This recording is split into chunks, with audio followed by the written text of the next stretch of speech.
Welcome to Beekeeping 24/7.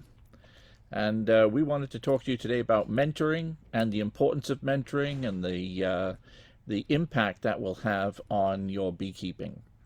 Yeah, definitely. Mentoring, I can't say enough about that. I mean, coming from, I can remember back when I first started the importance of having a mentor, somebody I could turn to and talk to.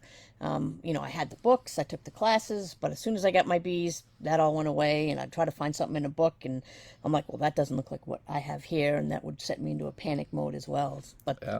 and just being able to have somebody I could call and talk to and have them tell me to relax a little bit was, and it was you, by the way. Yeah. Well, I can remember when I had my first mentor as well, and I know that had I not had a mentor at that time, I would have been in and out of beekeeping in the space of a month, Right. because all of my bees would have been dead in that time. We'd already killed our bees right from the start, Yep. and the mentor showed us how to get things going again. But yeah, it makes a huge difference. And I'm sort of in a privileged position to be able to see that happen on a day-to-day basis, running a beekeeping supply store here. I see people come in every year. Every year there are hundreds of people picking up bees to take them away, some starting for the first time, some who are replacing bees that they've lost, others expanding their apiaries. And as a follow up to that, I will have some of those people who live far away. I don't expect to see them again, but the ones that are relatively close by, I'm their nearest supply of information and equipment. Some I see on a relatively regular basis, Mm-hmm. and some I don't see much at all. Mm-hmm. And the ones who I see on a relatively regular basis, all I'd say way under half have a mentor that they can go to. So in effect, I'm their mentor. Right. And they come and they ask some questions. I ask them where they are with their beekeeping and that sort of thing. And those folks generally are very successful. They know what to do and when, Mm-hmm. because they've got someone to knock the idea around with. Right. And then there's those folks that I see on a relatively infrequent basis. They come, they buy the right stuff, but they don't necessarily, and again, they're roughly the same sort of ratios of people that have a mentor and that don't. The ones that don't have someone to knock the ideas Mm-hmm. around with in a timely manner, they're the ones that lose their bees. Right. And they're back the next spring buying more bees and that sort of thing. And I've even had people, like, when people, are speaking with me and they learn that I keep bees, and there's been on several occasions where someone has said to me, yeah, I got some bees, and I did a hive and they died, and that was the end of it. That was, Yeah. they called it quits right there because they didn't have somebody to run stuff by. Yeah, and you see that in when I'm giving beekeeping classes as well. You see a number of folks, they will start up. Mm-hmm. You don't see anything of them after they've actually got their bees. Some of them are successful, Mm-hmm. many of them are not. It's only a matter of they know the information, it's just a matter of applying the information at the right time, and that's where experience comes in. Right. And being able to help those folks is the challenge of the retailer or the mentor, Mm-hmm. is being able to help folks with getting their timing right. Generally speaking, they have the basic knowledge if they've taken a beekeeping class Mm-hmm. or read some good books. But the getting the timing right, that makes all the difference. It does. And I think that's where we can really help folks with our Beekeeping 24/7, Yes. because with that, as well as having the classes, whether you've taken a class elsewhere or not, these classes have been organized so that it's not just the basic beginner beekeeping class, but it's a lot of information which is useful for folks who've been keeping bees for a year or 2 or 3. Mm-hmm. And this is the first thing that they get through, and we've seen from the loads of folks that have already joined Beekeeping 24/7, Yeah. they're working their way through the classes. We Yep. can watch as they're working their way through the classes.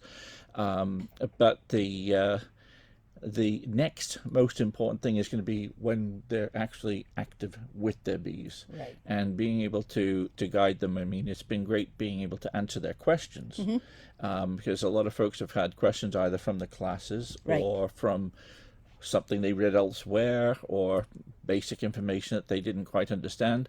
And yeah, we can answer in a quick response. But one thing that I think really sets us apart is that we're also doing videos specifically in response to those questions. Yeah. And so we've done quite a few of those already. Yeah. And this is the sort of thing that I'm sure that if one person's asked that question, 3 other people are thinking the same sort of thing, or will do the next group of people that come along and have those questions. And all of these questions and answers will be readily available to the folks that have joined. And now's the perfect time to join Beekeeping 24/7, even if you were just thinking about becoming a beekeeper, because all those, like you said, all those classes are right there, and they can go back and review. And right now is the time where, you know, nobody's doing anything with their bees right now. If you have bees, they've all been put to bed. But if you're thinking about becoming a beekeeper, yeah, today's a great day to be watching the videos because it's snowing out it there, is. and it's just another cold day. So it's a great time to be watching the videos and rewatching the videos if you didn't quite pick up all the ones, like on the mites. There's a lot of stuff to pick up there, so you might watch it a second time or a third time. Right. And that's something that makes it very different from my in-person classes. Or a class that you watch virtually. Those classes you see once, and that's it. Right. Whereas they'll be able to watch and rewatch the information that we're providing them here. And it's continued support.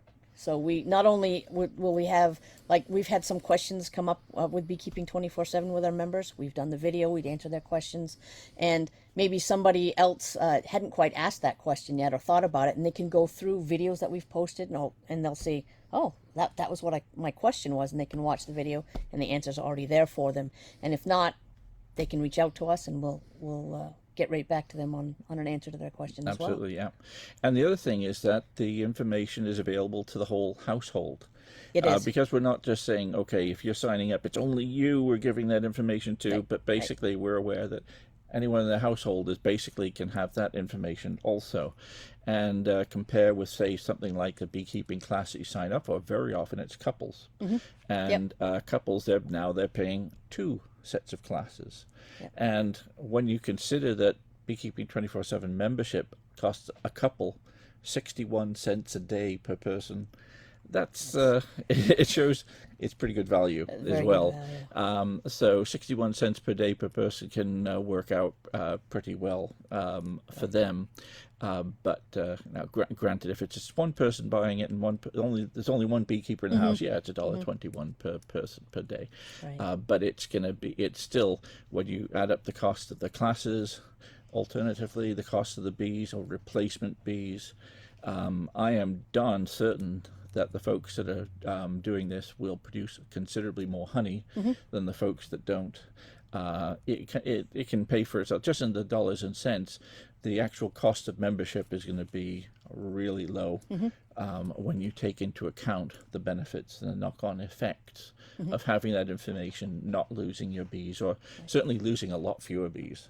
And just that feeling of not being alone. I mean, the sense of community that we have with Beekeeping 24/7. Not only do we just have our classes on there, but trying to provide this online mentorship, but we also have a private Facebook page that people can go to, and we've really started seeing this sense of community where people are talking back and forth, and we're finding out where everybody's from and issues someone may have in one area, and it's really developing into this community of all like-minded people who all love beekeeping or are really excited to get into beekeeping. Yeah, and it's great being able to join a club and be able to see people now and again. But say, for instance, our own club, this will be the first time next week when we get together, it'll be the first time we've got together in God knows how long. Oh my gosh, yeah. And so who knows when restrictions could come back again. But even so, that's once a month. It's a flashpoint of information. The key for having is putting the knowledge that you get to use at the right time. And timing is critical. And I think that's where we will really be able to help, because it's something that we're going to be in touch with every day, on a day-to-day basis. There's 2 of us answering the questions. There's 2, both of us will be giving the same sort of strategy to adopt. If you go to a group, you're going to have 10 different strategies. Every time you ask a question, you'll have 10 different strategies of addressing them, many of which could work, Yep. but they don't work if you do one part of one strategy and one part of another strategy. You have to be consistent in the way that you manage your bees. If you don't, knock-on effect is that your control of your husbandry, your control of your mite treatments is lost, and then that opens the window to you losing your bees. And if you open the window to losing your bees, you usually do. Yeah, definitely. So we have one question on here. We have someone said, what is one bad beekeeping habit folks should give up for Lent this spring? Thank you, Thomas. Thank you, Thomas. I would say the biggest thing that any beekeeper should do is, if they aren't treating for mites in a timely manner or on a regular basis, do so. So the best way to get that right is to sample bees on a regular basis. But failing that, have your mite treatments ready to go and work on a backup schedule for treating your bees. But the best way, getting your timing right, is doing your sampling and and asking folks locally when is the right time. Exactly. And a lot of people might be hesitant to do that test. They're like, oh, because a lot of we use alcohol wash with a lot of our testing, and yet it kills a small amount of bees. But in the long run, if you don't do that, so you don't know where your mites are, you run the risk of losing your entire hive because of your mite buildup as well. And actually, on that note, this year I'm going to go over to using Dawn liquid. When I run out of the alcohol that I use for my alcohol washes, I'm going over to Dawn liquid because it's going to cost a fraction of the alcohol cost, and apparently works just as well. So this year I'm going to probably switch over to using that a Dawn liquid alcohol wash, doing exactly the same thing, but. Well, what's new about what's cool about that is, like with Beekeeping 24/7, we're gonna do things like that. Like, hey guys, let's try this new thing, and we're gonna test it out and as a group, and see what everybody thinks, and say, yep, that works for us, or no, that doesn't work for us. So, we're not just teaching what it is that we know; we're also learning with them. Absolutely. And I'd say I have learned more in the last 4 or 5 years since I've scaled up my nuke production than I've learned in the previous 20 years. So I think that we are evolving our beekeeping all the time. Constantly. And as we improve our own beekeeping, our members will be able to improve along with us in a very timely manner. Right. Yep. No. So, so as far as Beekeeping 24/7 goes, we've been doing this for a little while now, where we've had our doors open for members to come and join us, and we're actually going to be closing those doors soon, so we can concentrate. Yep. So we can concentrate on the members that we do have and start, developing the company even more. We'll be opening it back up at some point. The price will probably be different, but it will. But anybody that chooses to join us right now, as far as the membership fee goes, that will never change, no matter how big Beekeeping 24/7 becomes. We've already got members right across the country. We do. North and south, east and west. Yeah. The doors are going to close to new members for Beekeeping 24/7 this coming week, Friday, February the 25th at 11 p.m. So that is the deadline to join Beekeeping 24/7 for this session. And we certainly hope we see you there. It is the time. It's the opportunity of being in on the ground floor of this, really, because we're also evolving Beekeeping 24/7 as we go along, and adding things to it virtually on a weekly basis of what we had in mind, how we can help our beekeepers by just getting that feedback directly from them. We enter it with a certain scope of what we intended to do, and now that scope has grown considerably. It has. Because we're just seeing the feedback, and it already feels like a very friendly, cozy environment. We got a great group of people in there. We really do. I mean, and that's another thing with us there. We don't. There's no negativity with us. Right. Yeah. I was just looking online today. The negativity you see online in terms of somebody asks a question, whether it's on their own Facebook page or whether it's in a group, the negative comment is just mind-boggling. Despicable, really. Yeah. And so this will be a safe environment to ask questions. There are no stupid questions, and anyone who says it was a stupid question can take a hike, because they won't be members any longer. Right. But basically, we're aware that everybody's learning. We're learning as we go along too, and no one should ever be afraid of asking a question Ever. and being able to get a good and consistent answer to those questions, because we all want the same thing. We all want our bees to be successful, to survive, produce us lots of honey, do a lot of pollination for us, Yep. and that they can reproduce next year. Right. And that's what we're looking forward to. So Jeannie has a question here. Buying 4 nukes this spring in eastern Iowa from a reputable company. When is the soonest I should test for mites? It doesn't hurt. You can test for mites right from the start. With nukes, what I would do really is nukes already will have brood in there, so the type of mite treatment that you're going to use is going to be limited to one that's going to be applicable to hives with brood in the hive, because from here on in, from the time you get it, they will have brood in the hive. And so you'll be limited to the choice of the type of treatment. And some of those treatments are best done on a slightly larger hive.